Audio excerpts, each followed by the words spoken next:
What's up, Big Talk Nation? Melissa and Roger Adkins coming at you from Clemens, North Carolina for our very first episode of Melissa and Roger's Wildlife. We want to take just a moment to extend a huge heartfelt thank you to our buddies John and Jordan for giving us this incredible opportunity and for welcoming us into the Big Talk family. Absolutely. Today we have the privilege and pleasure of sitting down with Bad Romeo. But before we jump into our questions, we're going to give each of you an opportunity to introduce yourselves to our listeners who may not be familiar with the band. So if you will, just give your name, instrument, how long you've been with the band, and any other musical projects you may be in.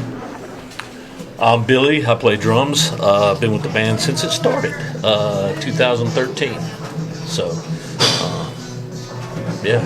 Awesome. 11 years. Wow. And vocals. 11, yeah. I do some vocals too. Hey, I'm Sean Love from Charlotte, North Carolina. I play the bass, and I've been in the band about 6 years. Hello, everyone. Scott Board, man of 1,000 voices. Rich Little of rock and roll here on vocals, lead vocals. Been with the band about 4 years now. Going strong, screaming strong, hopefully. Ready to rock tonight. Awesome. Yeah. Love it. All right, so let's get started. So how old were you guys when you began playing or singing, and how long would you say it took you to become proficient? I started playing drums when I was 5. And it probably took a year before I was driving my parents crazy. But I actually learned my first couple songs when I was like 5 and a half. So, and Spicks and Specks by the Bee Gees was the first song I learned to play on drums. Love it. Probably hit me about the 6th grade when the entire school bus leaned to one side and everybody screamed. And it was, Van Halen was about 5 days away from playing the Charlotte Coliseum. And I thought, I got to find out what that's all about. So right after 6th grade is when I started playing. Awesome. What was the full question again? So how old were you when you began singing, I guess in your case, and how long would you say it took you to become proficient? Proficient at it? I don't think I'd still have become proficient at it. But I started about, seriously, about 12 years old. After, Kiss and Kiss Alive and all that stuff. So and I was actually started on drums and singing and playing drums at the same time back then. But wasn't many years after that I went out front and started singing. As far as singing, I don't know. I was always able to sing a little bit, but never able to do the rangy kind of stuff until much later on. It just came by accident, discovered it all by accident, discovered Thank you very much. how to sing high and everything by accident. No lessons or anything like that. The lessons are in the records that you listen to and that influence. That's where it comes from, really. But proficient, hopefully I'm getting there. Awesome. I love it. Finally. And since Kent has joined in with us, we will give him an opportunity to tell us exactly what he does in Bad Romeo and how long he's been with Bad Romeo, and if you've got any other side projects you're working on, anything like that. I've been in Bad Romeo for 10 years now, and I'm one of the guitar players, and this is pretty much all I'm doing at the moment. Excellent. No side projects at the moment. Awesome. Love it. So who are some of your greatest musical influences, and what made you want to be in a band? Good question. Really, when I was, like I said, I started when I was 5. But the reason I wanted to play drums was because my father and my brother played music, and they used to rehearse in the basement. And there's 22 years between myself and my brother, so I was, like I said, I was young. I was, 4 and a half, 5 years old, and I used to go down to the basement and sit on the washing machine and watch them practice. And when I met David Lohendorf, who's their drummer, and I saw what he was doing, I knew immediately I wanted to do that. And I guess, he was my greatest influence because he was the first real drummer that I'd ever witnessed playing. And I just knew that's what I wanted to do. And the rest is history. There's no musical history in my family, so I was kind of the trailblazer. I just had albums my parents would listen to, and I'd sit in front of the stereo and look at the artwork and try to read the words, and I thought they were talking to me the whole time. So, and then things progressed, and Casey and the Sunshine Band came out, and they had these awesome costumes, and I wanted a costume like that, so I joined the fan club. And I didn't get a costume, but I got a really cool picture of them wearing theirs. I like it. I did. I didn't know what a Boogie Woogie Man was, but we figured that out later. The big bang moment was the Van Halen show. When I saw the lights and I felt the heat and what the crowd did, that's exactly when I knew what I wanted to do. Awesome. And it goes on from there. Oh yeah. I think for me vocally, I guess one of my first, actually songwriting and everything was Elton John was probably one of my biggest first influences. I mean, melodically strength, songwriting strength. He could sing his ass off. He was great. You couldn't go wrong. He did no wrong in the 70s, and everyone loved that. So from there, it was singers like the great Brad Dell, Derek St. Holmes. Everybody look that one up. People like that really like, wow, this is really good. So, and of course Paul Stanley, people like that.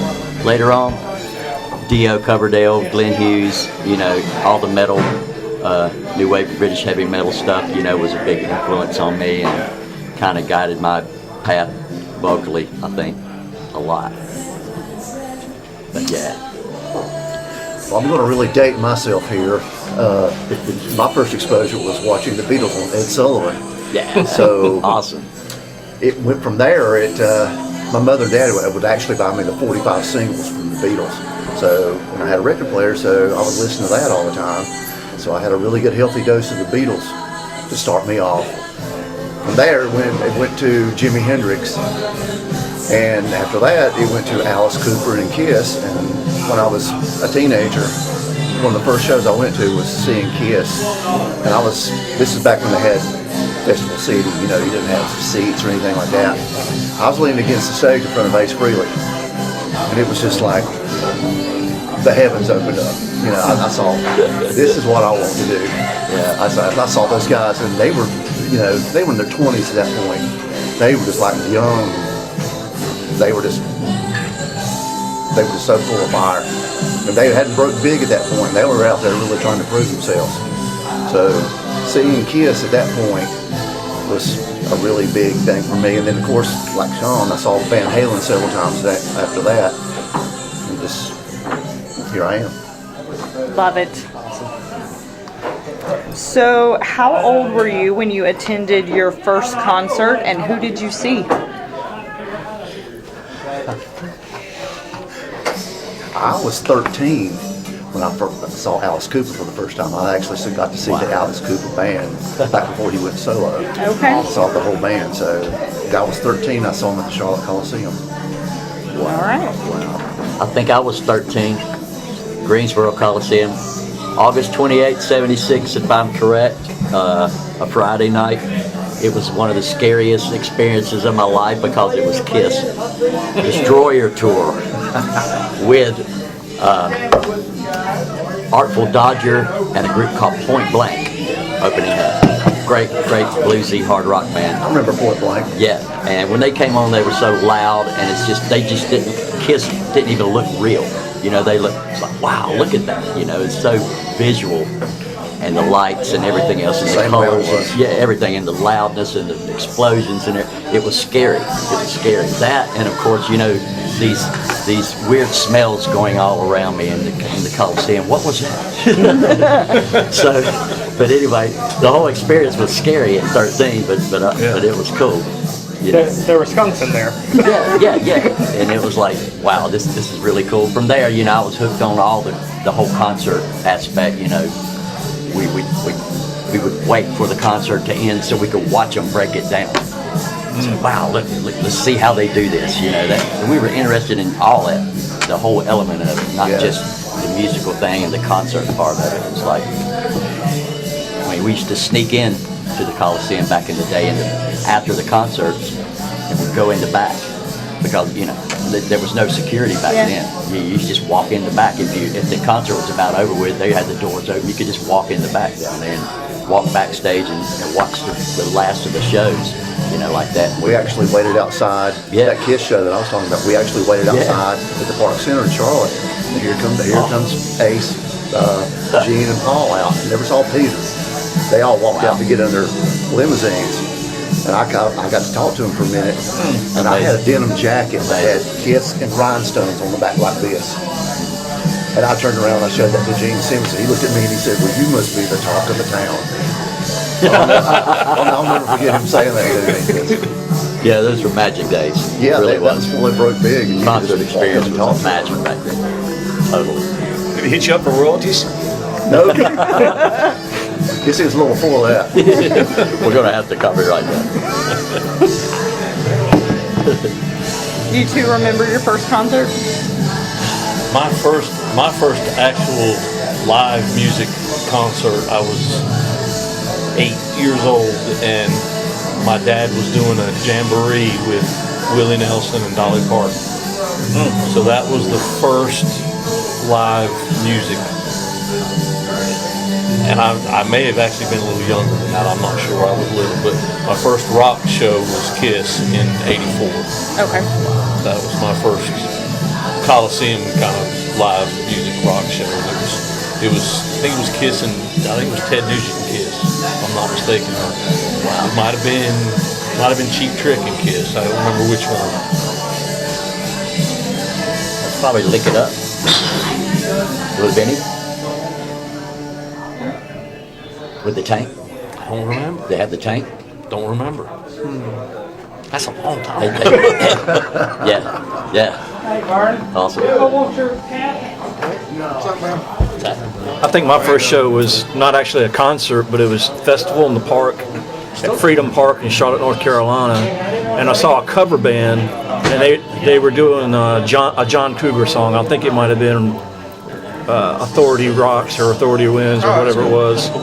And I had the concept that that's not John Cougar, that's somebody singing John Cougar, and I didn't know what a cover band was. So that was my first live performance outside of church stuff. And then the Van Halen show, 1984, Charlotte Coliseum. That was the first real show. I didn't start small, work my way up to Van Halen. I got the whole thing in one shebang. And Sean brings up a good point about the cover bands and stuff. Back in the day, this area was just consumed with some really good pro-level cover acts, back in the day. I can name 1,000 of them. But they were also a big influence on all of us, too. When we went out to see them at the clubs and how they brought it. The big PA, the big lights, and a big show, and a big sound. And they were just amazing musicians. Bands like Sugar Creek, Sidewinder. There were so many. Max Warrior with CJ, rest in peace. So many that were influential on us, and showed us like there was a whole different world than what we were used to, that we're going to have to step up and get into, and wow, we've got to get some loans or something and buy a lot of equipment. That's right. But yeah, that was very influential on us too. I'm glad he mentioned it. Yeah. Favorite concert that you attended? And what is one band that you wish that you had the opportunity to see? Oh, it's more than one. I never got to see Rush. I never got to see Dio. Yeah.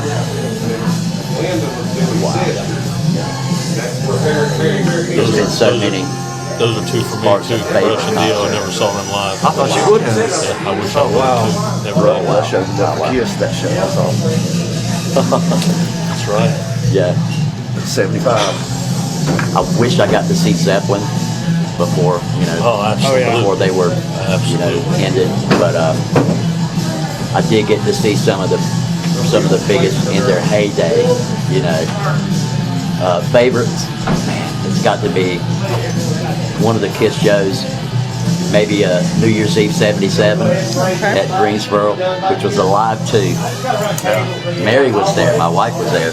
We didn't know each other then. She was somewhere else in there. We compared memories from our first concerts together like that. And opening was Billy Squire's band called Piper. Okay. First time anybody saw Billy Squire back then. I've got that album. Yeah, and that one of the loudest concerts you've ever heard in your life. But I would say that's up there with one of my favorites. The Van Halen Fair Warning concert, '81. It was just off the charts. You know, that was a time where Rolf would just stand there and hold his arms out, and people would just be taking the roof off the place yelling. And what it was, the crowd was getting off on themselves, hearing themselves being so loud. Yeah, awesome rock and roll. And so it was fantastic. That was a fantastic show. And they always had these no-name opening acts too. Van Halen would bring somebody like the Flying Burrito Brothers, or somebody like that, you know. Baby Animals. Right. They even had Kool and the Gang, you know, in Charlotte at one time. So, but yeah, that was probably one of the, and an eye-opener too, as far as, you know, front men and just, you know, oh, this is what we definitely, the direction we need to go is in this direction that they're doing. You know, that's very, very eye-opening. Awesome. Didn't mean to go so long. No, you're good. Who was your greatest supporter when you first stepped out into the world of entertainment? Mom, who else? It's always Mom. Yep. My mother, definitely. Even if it was something I wasn't supposed to be doing, the rules got bent a little bit. Or, you know, the rules were rewritten to allow for me and Mom. Mine was definitely Mom too, Mom and Dad, and my dad had been there and done that, so it was kind of like, not only was he a great supporter, but he was a great outlet for what to do and what not to do, and how not to get too braggadocious, you know, how to keep everything in perspective, because, you know, you're one of many. Wish I had that. I think for me, quite honestly, even though on my dad's side, huge musical influence there, and from my uncles and my family from back then, you know, with gospel music and everything like that. Quite honestly, there wasn't support from them on that. If there was anything they could do to stop me, they did, and that was it was a good thing. It was a good thing. It was a protective kind of thing. So that I don't hold anything against them. But I think most of the support came from, you know, the fans out on their local scene or whatever like that, you know, pushing you and giving that encouragement to you, you know, to keep going, and the thumbs up all the time. So that was where most of it came from, really. Love it. What's the best and worst thing about being an entertainer on the road? On the road, the waiting, like, you know, the travel, that's kind of hard sometimes. Not for us, so to speak, but going any further than where we go to play somewhere, like out to Tennessee or whatever like that. You know, it gets a little hard to do sometimes like that. But I'm telling you, at the end of it all, you're going home at night, like we go home tonight. You know, 2 or 3 o'clock. You're going up the mountain and the moon's out, you know, and you got a little bit of money in your pocket from playing. You play the satisfying show, you know, in front of everybody, and you're getting that thumbs up again. It's all worth it. It's all worth it. Those moments are the ones I live for, really. After it's over and you're like, yeah, man, you know, yeah, a cup of coffee, whatever, you know, yeah, you know, it's like you get back what you gave. Yeah, I agree with that too. Yeah. And for me, it's, you know, there's a lot of bands that are not really doing the live thing these days that they say they are. They're playing the tracks, and, you know, and for me, it's you're only as good as you are, really. Amen. And some nights you don't have it, and some nights you do have it. But to be able to go out there and do it and have, and it, you can hear it. You can always hear it when everything's just right. And for me, it's like knowing that even when you don't have it, but you're 90% or whatever with the guys you're playing with, it's just always clicks, even if you're struggling. And that's big to me, because it's like we're not faking nothing. Everything's real, and even like I said, even when you're less than perfect, it still comes off as great. With Bad Romeo, even when we're feeling a little sick or under the weather or something, we still power through it, because the adrenaline starts flowing through us and everything's sounding good. And again, the crowd's, pushing us, hey man, come on, give it all you got. So we end up doing it, whether we, sweat that sickness out or whatever, And yeah, it just drives us, man. It's cool. It's a fine exchange. Indeed, it's a fun exchange. It's just the most amazing thing in the world. Stand up there and play, and you can tell people are enjoying it and getting into it just as much as you are. Yeah. Nothing like Smiles. There's nothing like it. I love it. You're all just focusing on the positives. The only negative I heard was about the travel, so that's awesome. Awesome. Love it. Well, you guys know about the travel yourselves. A little bit. A little bit about that. So I think this is a really important question for you guys, since Bad Romeo is a cover band. So what's the key to allowing those musical influences that we talked about earlier to still shine through in your craft while you guys simultaneously develop your own unique sound?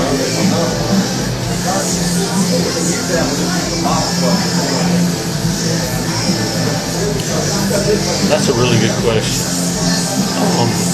I think you develop your own unique sound by doing the songs that you're doing, and the way they come together is the product of doing that. And I think that, like, we're an 80s cover band, so we cover 80s music, and I think that, that 80s music had its own sound anyway. So I think when you get collectively, when you have a band that is learning those songs, to put those together, the product of that hard work is what your sound is. And I think that sound just manifests by what you're doing. I don't know that it's something that you try to create. I think it's just what comes out of what you're doing. Okay. Very cool. I think this band's attention to detail is what really blew me away too when I came into it. It's like, yeah, man, this is what I've been looking for, this kind of thing, because I put that same kind of effort into it too. And with 5 of us on the same page doing that, bringing our A game each time. And trying to replicate what we know the songs to sound like. I mean, we were there when they came out. We lived it and played it when they came out, and we've heard our other favorite bands that I mentioned before cover them and kill them too. So you want to bring a little bit of that into it too, that you remember that was so good. And so it's just being conscious of that A game. Okay. Absolutely. These guys, and there's never a moment where we have to worry about any of the other members at all. You know what I mean? It's just everybody knows that everybody's got their back, and we're a gang. Unless the drummer forgets how a song starts, which that has happened. Only one that we haven't done in maybe 2 years. And then all of a sudden, boom, it's in there. We'll give him a pass on those. Yeah. Right, absolutely. But yeah, everybody comes in here knowing that it's going to be, that everybody's ready to go, and that's a real blessing, man, to know, to have a band like that. It's so hard to get. Yeah. Even 4 people, but much less 5 or even more, get everybody on the same page and get everybody thinking in the same direction. I've been in so many bands where there's maybe 2 or 3 of us thinking in the same direction, then you got a couple of just they don't care, Right. But to have everybody on the same page, like he said, it's a big thing, and it comes across. Absolutely. All on the same game plan and the same rocking plan. That's That's great. the name of the game. Yeah. Keeping everyone together. So, what's your favorite song to play live and why?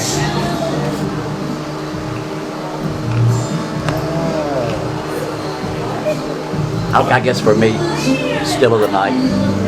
Oh yeah. Because we kind of own that as our own version, really. If I may put that much out there, we really do. As a cover band, we kill that one, I think.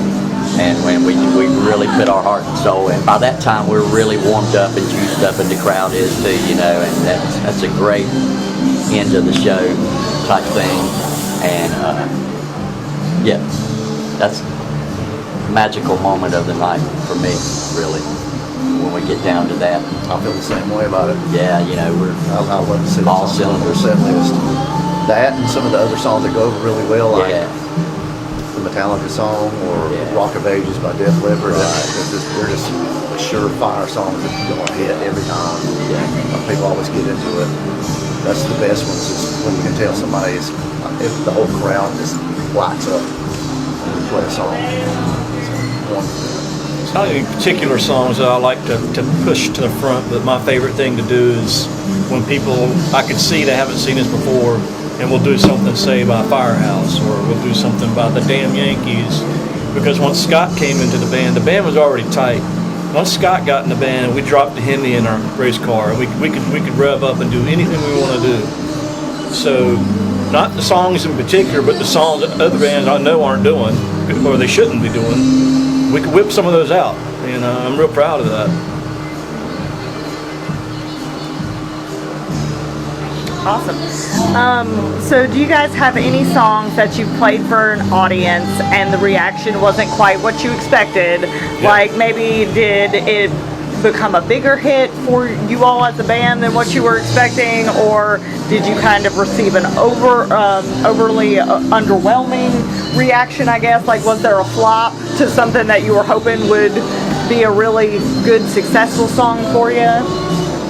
There's been a couple of those that we brought in and tried, or I think, you know, I can't put my finger on which one here or there, but yeah. You guys remember which one? The old Journey stuff, the really old Yeah, Journey. yeah. You would think, you Just know, went over their heads. some of the stuff that you would think with classic rock, you know, radio classics, and we were killing it. It's kind of laid there on them a little bit, you know. They were, oh yeah, great, you know. But it's, you know, the songs like Rock of Ages and those kind of energetic kind of deals, you know. That's what really moves our people. Really, it really is. But there's been a few that we, and the first time, I think the first couple of times that we did Dio, like last in line or something like that, they kind of like caught the crowd off guard a little, something a little heavy or something like that, or something for. But now they're just all into it, you know. Do you think that could have had anything to do with like some of the age demographic in the audience or anything like that, or? It could. I mean, you know, you bring stuff like Dio and classic stuff like that, or something like Crocus or something like that, into you know, 20 to 30-year-olds. They might not know that so far. Sure. They might have. Oh yeah, I've heard that. And usually anything we play had a video on MTV and is featured on Headbangers Ball. So if you watch, or whatever they call it now on VH1, it's basically Headbangers Ball. That's pretty much our set list. Right. But there are some, back to your earlier question, that didn't work.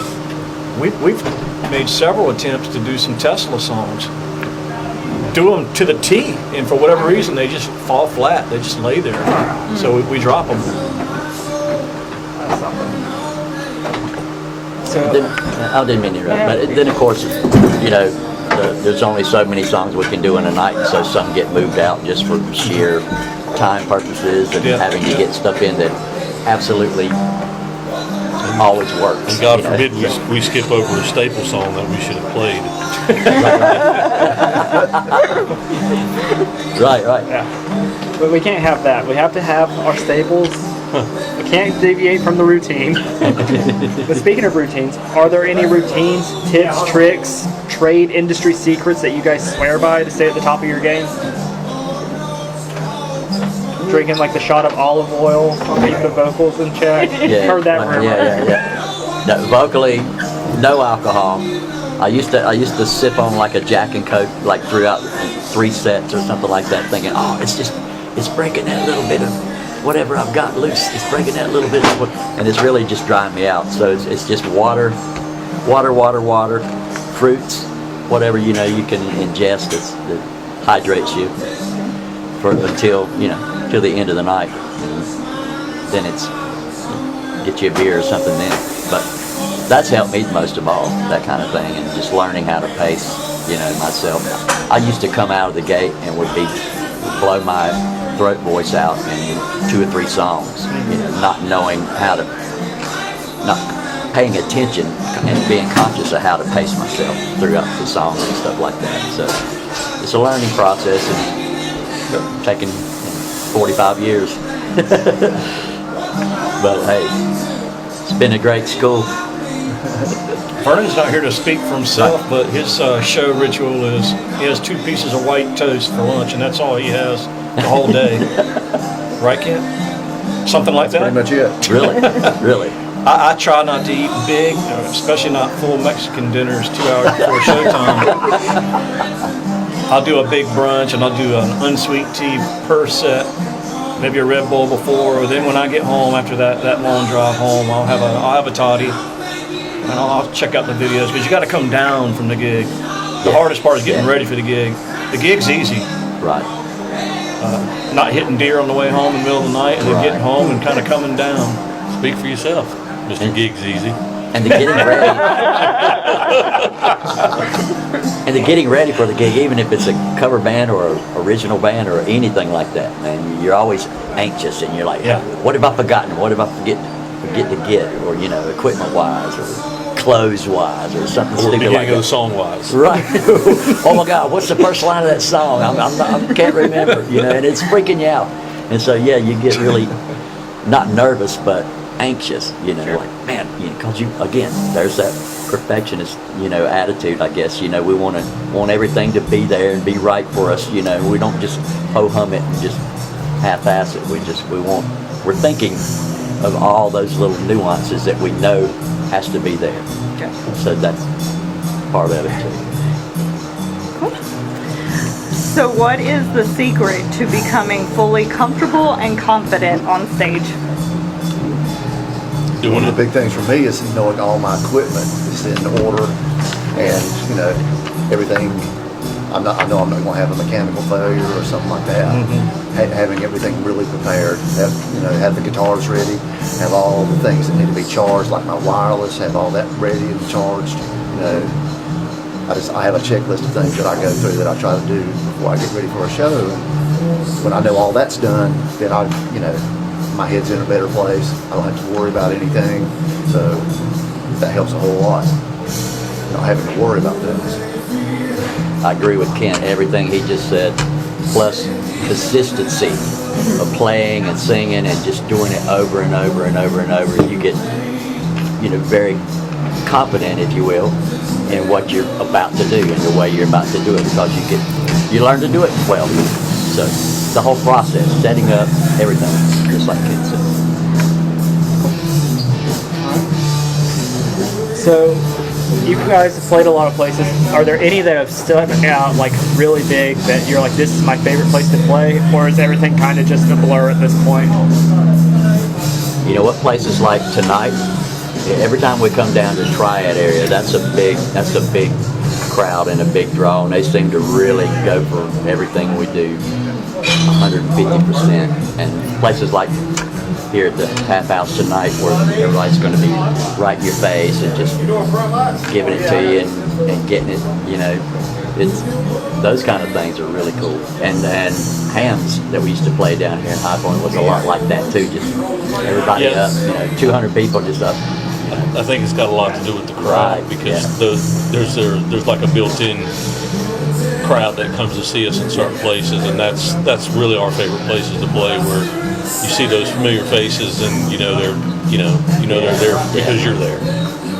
And usually when we do this area, we got all the people that come to see us in Charlotte and Hickory and everywhere else come come down for that too, you know, because they know everybody's coming, hopefully, fingers crossed. So, yeah. Awesome. What would you say are the most crucial components that go into a song that help elicit an emotional response that your audience feels rather than something that they just hear?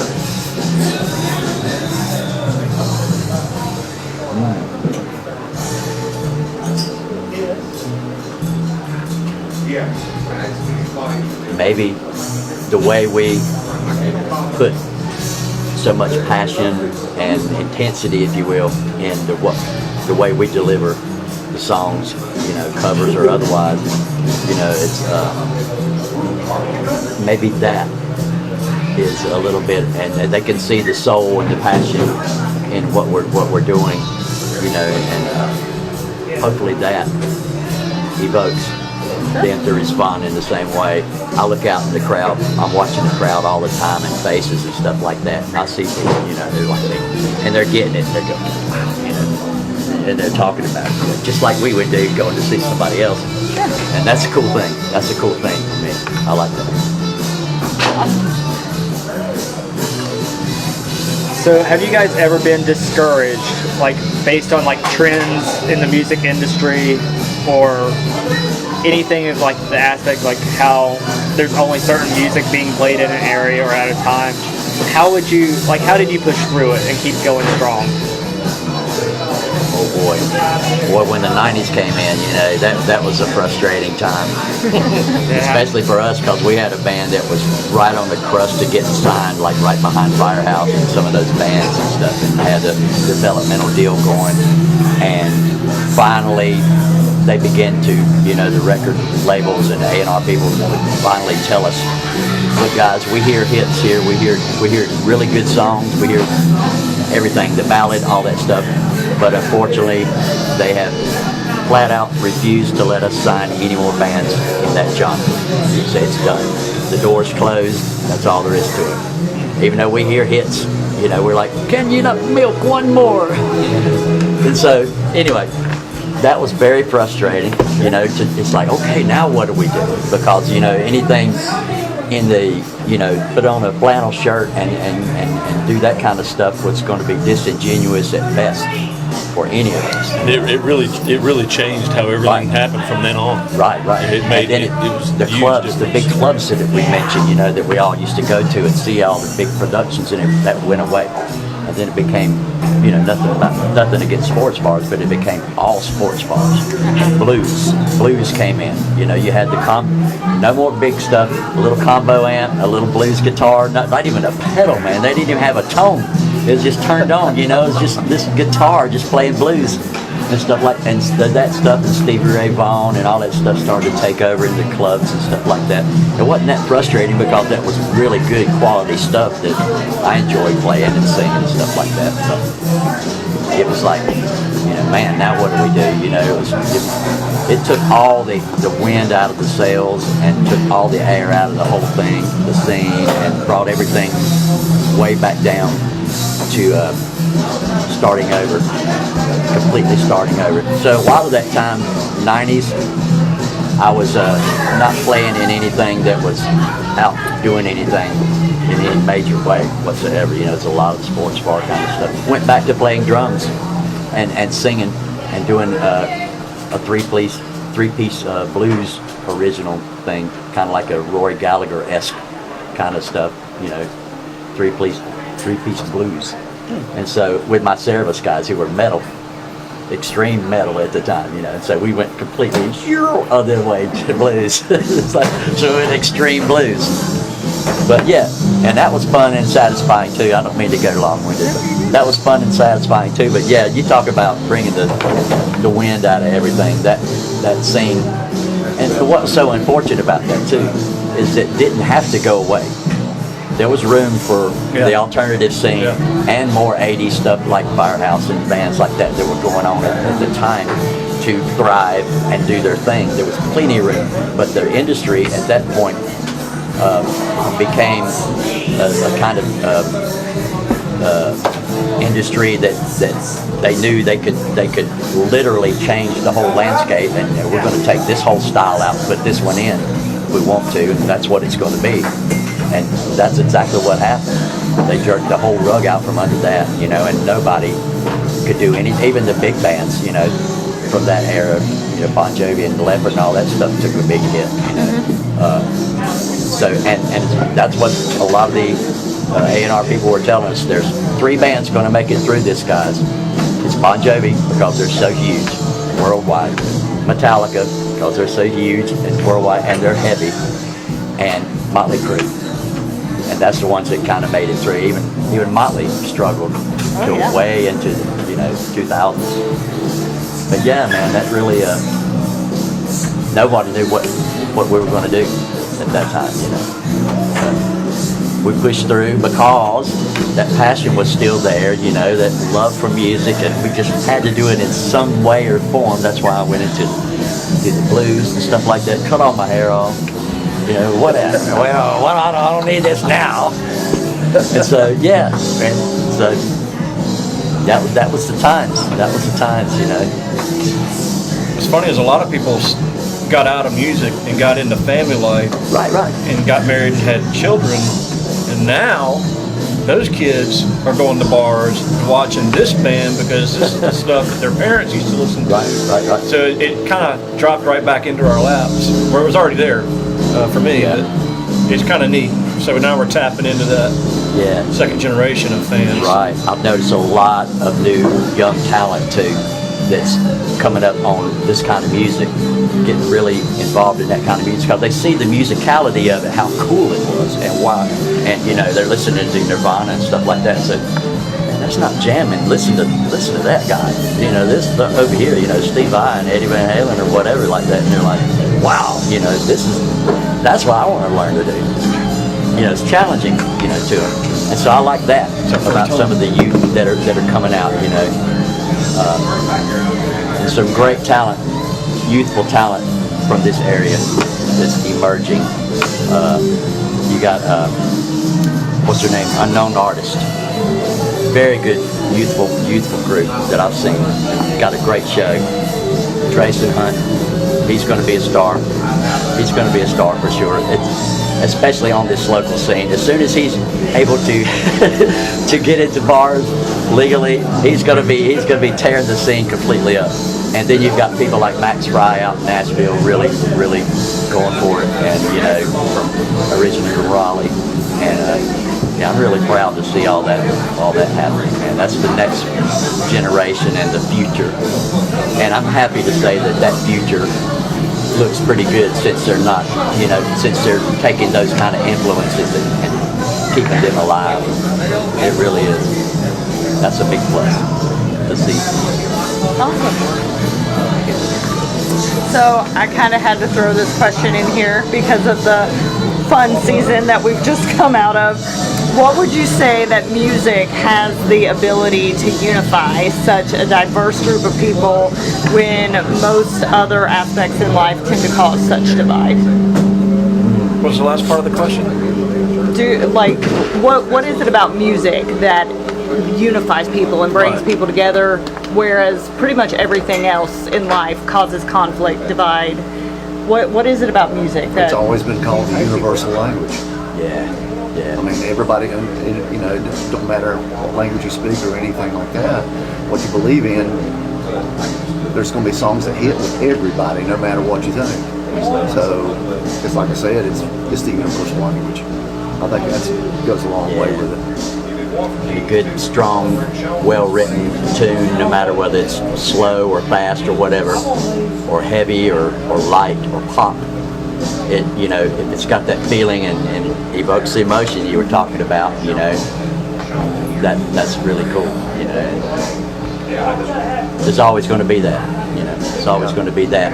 And we see all walks of people where we play and talk to all kinds of people, and at the end of the night it's always hugs and everything, and everybody's unified and everything. Doesn't matter what affiliations or colors or creeds or whatever. everybody's about coming and rock and rolling with Bad Romeo, and Bad Romeo is about rocking with everybody and hugging everybody's neck at the end of the night. Again, it's that fine exchange we talked about, and we look forward to it. We do.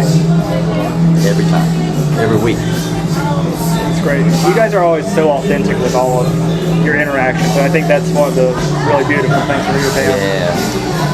But what would you say, like, have you guys had any big obstacle that you guys had to overcome as a band together? Is there anything that you guys just had to power through?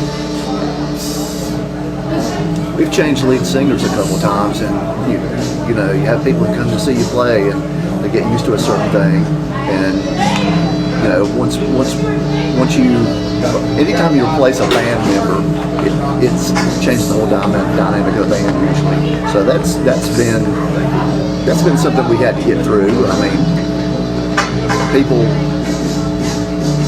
are used to a certain thing, and when it changes, then it takes a little while for everybody to get back into it. But since Scott's been in this band, we have really won people over, by what we do, and now I feel like we've got the biggest following and the best following we've ever had the whole time we've been in a band. I'm just happy and blessed to have been offered the gig, because I mean, for many years, I've wanted to be in something local like this, regional like this, that has a good following and established and everything like that, or could get to that point, And it was just so hard, but these guys have had the support of everybody that comes to see them for years, 10, 15 years now, and, it was like, it was a no-brainer when I got the call. Yeah, absolutely. I want to be part of that, because I knew I could bring something to you guys, and you guys would bring something to me, and so yeah. I'll never forget the first time you came to practice. I was just like, is he auditioning us, or we auditioning him? Which way it's going here? I just thought, yes, this is it. This is what we needed all along. We knew we were going to have fun, and we did on our first show, and it's been a little over 4 years ago with this lineup, and it's just power and strong, man. We're having a great time. No slowing down now. And that's all that matters. Having fun, all that matters. Train kept rolling. That's right. So this is kind of an odd question, but I imagine it could make for some funny stories. Have any of you ever sustained injury on stage? I'm the reigning champ. Vern got a microphone clip in his eye, cut his eye one time. Not self-inflicted, I'm sure. No, I think a girl bumped the mic stand and it came back and hit him in the eye. And the mic clip cut him. Man. Wow. And this is where you guys wish you had barricades. Yeah. I think I remember at a rehearsal one time, not with this band, but with one of my old bands. We had these little steps on each side of the drum riser. You could go up like from the show and go up there and walk around. Even if we're in a little club, we had some little steps, and props.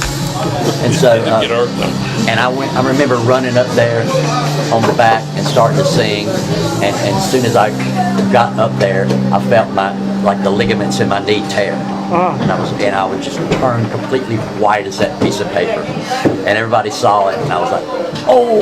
And by the end of the night, I was limping out to the car and had to go and have, had the needles and everything stuck in it, and fluid out of it. And it swole it up and tore ligament in my knee. And I was out of work for like a month for doing that stupid crap at practice. Not even a gig, but at practice.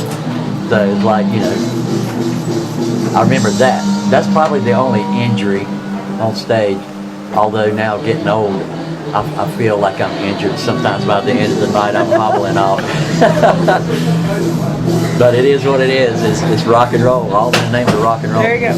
The pain, the gain. No pain, no gain. Right?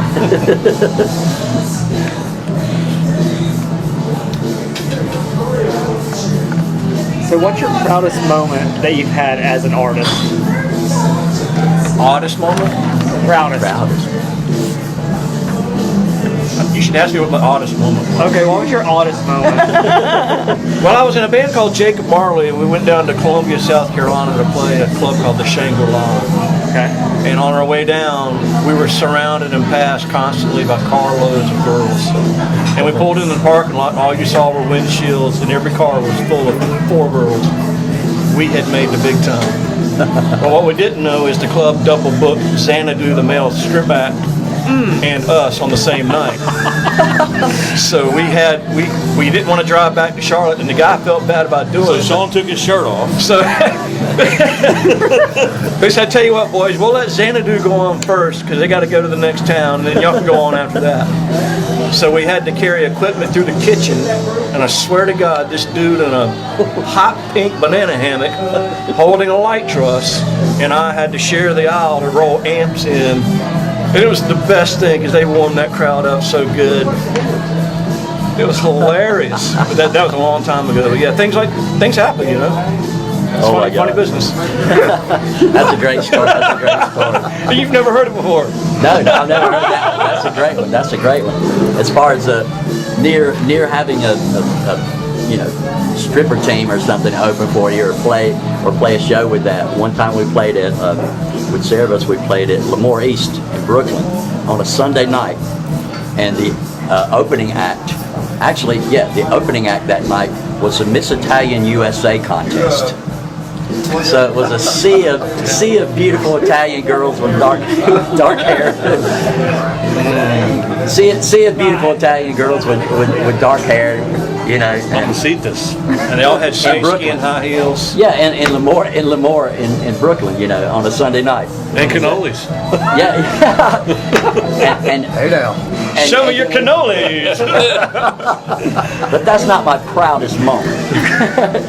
but since Yeah, Sean was On your real question. Bring it back to topic here. since Sean was mentioning that kind of opening act, you know, I've done that kind of in many ways like that. I think probably one of the prouder moments was we did a couple shows back in '92 with Leonard Skinner with Damage in front of like 20,000 people or more. Us and Jackal, Foghat, and some other bands like that.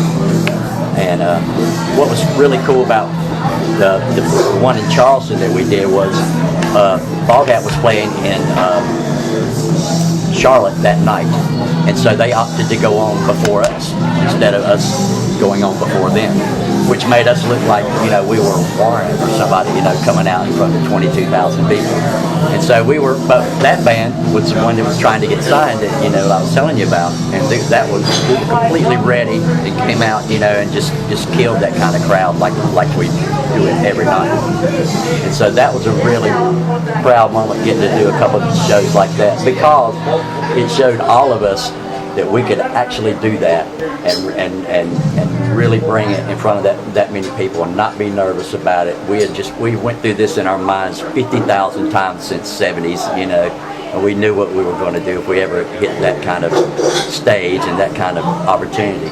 And so that was for me, that was one of my most proudest things for sure. All right. So what advice or recommendations do you have for aspiring artists attempting to make it in the industry today, particularly those who are unsure of the best way to get started or put themselves out there? I would say learn everything that you can, every aspect of it, of your instrument, your craft. If you can learn to read music and everything like that, that's a big plus to know that, and have that, you know, facility to talk with other musicians in that way is a big help, because it elevates you as, oh, this guy knows what he's talking about, you know, that kind of thing. I don't know how to do that, but I would suggest that. Okay. Because I've learned that I needed to learn that stuff. I think for me, I would say that if you're going to get involved in a band situation, to understand that you are a part of something, you are not the something. Right. So you have to learn how to be open-minded, and get along with other people, because as a unit you're putting your product out there. Sure. It's not what you're doing individually. Right. And if more, I think, you know, there's a lot of people that come up that are doing this that are very good players, but they can't be in a band situation because the band can't stand to be with them. You know, and I think to be good at what you do, but to also understand that you are just a fraction of what's happening, it'll keep you grounded. It'll make it where it's easier to work with people, and people want to work with you because you're good at what you're doing, but you're also a team player. Yeah. And I think that's the biggest thing. Absolutely. So some humility required. You got it. I think watching somebody who's doing what you want to do and they're very successful at doing it, then you can see what they're doing right and maybe what you're doing wrong. And if you watch enough bands that are, like when I was growing up, I saw bands like, and I was in a band, and I thought we were doing pretty good, and then I went and saw Sugar Creek one night, and I was just like, Yeah, exactly. Yeah. It's a whole new level of thought process that opened yeah, I up. just thought It's I like, saw, wow, we're it's nothing. back to We school are again. nothing. It's back to school and Yeah. starting over with So that. if you watch a band that's Yeah. really doing it right and they're really going somewhere, Yeah. it will help you Yeah. know what to do. Yeah. Educate yourself. Go see as many shows as you can see. Study it, like after the show's over, how they break it down. Yeah. Look at your gear. Learn a bunch of AC/DC. And don't turn any gigs down. You know, get out there. Right. Okay. What's one thing about your band that you want fans to know more? Like for all your fans to know? Is there anything that everyone needs to know? We laugh our asses off at each other and tell jokes and stuff all the time, and it's just happy. It's happy and fun, and I mention that to Billy every week. Man, I just laugh. I love coming to the gigs because we laugh and have a good time, and I look forward to that. So I want everybody to know that we're having a great time with each other and with everybody that comes to see us, you know. And again, we just look forward to it all the time. We really do. I think more than anybody else. Know that we appreciate them. Just Yeah. But if they didn't come to see us, then we wouldn't be doing what we're doing. Nobody would hire us. So I want everybody to know how much we really appreciate that they take the time to come see us, spend money, and do whatever they're buy the shirts, everything.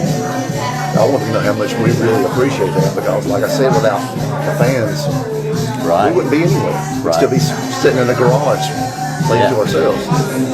Especially in this kind of, climate that we have with music and clubs and bars and everything else and bands. It's so appreciated, and we don't look at it lightly at all. We really appreciate everybody that comes. And like I say, we look forward to it every week, to seeing everybody. Awesome. Love it. Now, I feel like some of these other pieces we've already talked about are going to tie into this question, but what's the best way that you found to diffuse conflict with bandmates, crew, personnel, venue staff, and any other folks that you might have to interact with when situations like tensions running high, that kind of thing? Have we had a conflict? We've never had a conflict among the band, but we, as a band, have had a conflict with venue owners before. I think you just always have to keep in mind the prize at the end of what you're doing. You have to keep that in the focus. Yeah. There's always going to be times when people don't agree with you and you don't agree with them, but just stay mature, be mature. Try to deal with it, We've been fortunate as far as the band goes. There's a lot of bands that, they break up or they go through band member changes because people can't get along, but we've not had that. Even the band member changes that we've made, it wasn't because we couldn't get along with anybody. It was just because, there had to be changes made. Sure. So, I guess we're real fortunate like that because, we don't always agree 100% on everything, but you just talk about it, and it's it's not that hard to, go to plan B. If I want to do this and the rest of the guys say, nah, we don't want to do that, we'd rather do this, then we look over here at that. And, it's, like I said, at the end of the day, it's about collectively what we do. It's not about anybody individually.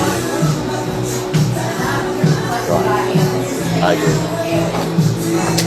So, what elements would you say are key to making a successful musical career, like a lasting one? Spandex. Okay. Stretchy pants. Chicks dig me because I seldom wear underwear. But when I do, it's usually something pretty outrageous.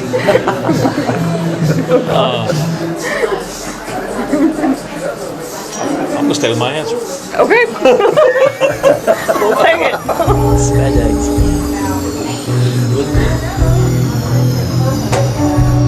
I mean, it's simple golden rule stuff. I mean, be humble, keep your reputation in order. You kind of caught me off guard with that one because we just do it. Okay. That professionalism, that striving to do our best all the time, and bring that A game, and staying with that, like Sean said, and staying humble at the same time, and being friendly to everybody too. And That's a big honestly, as a cover band, I'm kind of uncomfortable with the word fans. I never understood that. Right, I mean, we have friends and we have clients, you could say. We have buddies. Right. We have crowds. We have customer bases. But fans has always been a weird word to me. But I get it. You're right. You're right. Okay, so I feel like we may already know the answer to this question, but who is the biggest joker or prankster of the bunch? That would be Billy Mon. The dad joke champion of the world. Oh, yeah. Billy Jones. They only say that because it's true. There you go. It's those laughs that we look forward to, that I look forward to every week, man. I'm telling you, it's there. Love it. And what's one main impression that you want to leave people with and hope will always be part of your musical legacy? For me, it's just that, I'm just a dude like anybody else, just enjoying myself and doing what I can do, and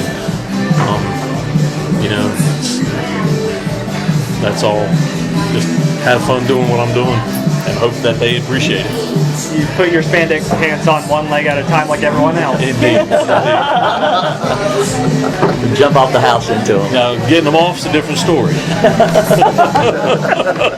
That's where you get hurt. Yeah, that's where the injuries come from. Love it. So do you guys have any other fun facts or stories you want to share before we wrap up tonight? We got all this noise up here. There should be that extra. I have a funny story.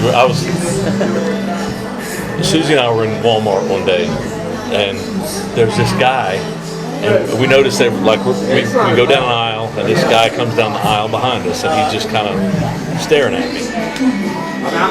And I had noticed it, and Susie noticed it, but neither of us acknowledged to each other that we noticed it until about the third aisle. And he comes down the aisle, and he's just staring right at me. And I looked at Susie, and I said, and before I even said anything, she said, "That guy is just staring you up and down." And I said, "Yeah, I'd wondered about that too." And she was like, so we started getting a discussion about it, and he comes over and he said, "Excuse me, can I get my picture taken with you?" And I said, "Yeah, why?" He said, "I really wish my wife was with me because she's not going to believe this." But he had recognized me from playing, and he thought it was the greatest thing. And we were in Walmart, and so Susie and I laugh about that all the time. It's just hilarious. That's beautiful. Love it. That's great. That's great. I thought I was just being stalked. I thought he was going to try to mug us or something. Well, awesome. Thank you guys so much for your time and sitting down to talk with us. We really appreciate it. And anyone near the Clemens, North Carolina area, come out to Village Square Tap House this evening and see Bad Romeo. These guys hit the stage at 9:30, and we promise you don't want to miss it. And thank you so much to all of our listeners turning in today for our very first episode of Melissa and Roger's Wildlife. We hope you'll join us again soon. Be safe out there. Remember to be excellent to each other. And we will see you all again next time. Much love to you all.